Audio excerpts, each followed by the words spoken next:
Hey, this is Sam from Vim. Today we're going to be looking at model auditing, specifically how do you get those big models to go on a data diet and become smaller and more manageable, right? Nobody wants to be looking at their Revit screen, unable to work, looking at that little turning icon and being unable to work, right? We can't go on unlimited coffee breaks and just wait for Revit to wake up. We need to get to work.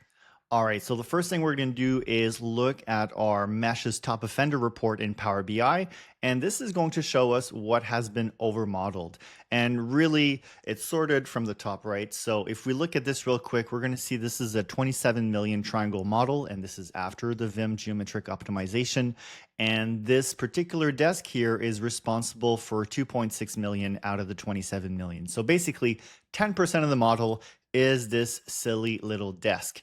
And really quickly, if you're a BIM manager, you're going to have some ideas as to how to make this desk simpler. We don't need these power cores. We don't need these rounded elements. The entire thing can be remodeled much, much simpler.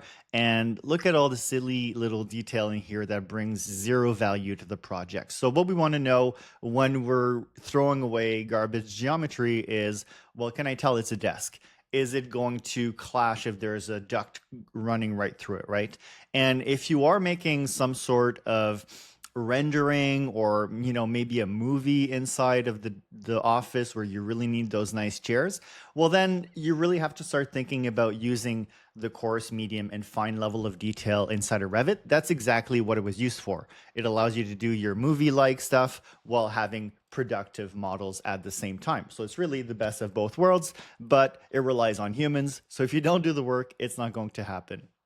All right, let's go through this list real quick, and we can quickly see this is our second worst offender. So there's 325 of these, or about 5,000 triangles each. That is way too much for a light fixture. Normally, I try to keep most families under 500 triangles.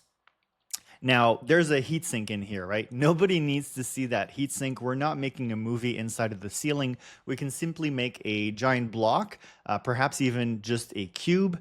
All we care about is there's no interference, there's no duct, there's no floor that is going to hit that light fixture. I don't need the individual pieces of metal to be modeled in here. That is completely overkill. Now, here's a little secret. Manufacturers are the absolute worst at making Revit families. So don't get stuff from the internet. You're basically cursing your model if you do so. You need to learn how to make your own families, or at least be critical when you get somebody else's family that you can throw the problematic stuff away and keep what you need. Keep the good stuff and get rid of what's going to slow you down. So follow me onto the next video. I'm going to be going really deep into the parameters because geometry is the first thing you need to attack, but parameters are less understood and they're often way worse in terms of bloating up and slowing down your model. All right, cheers.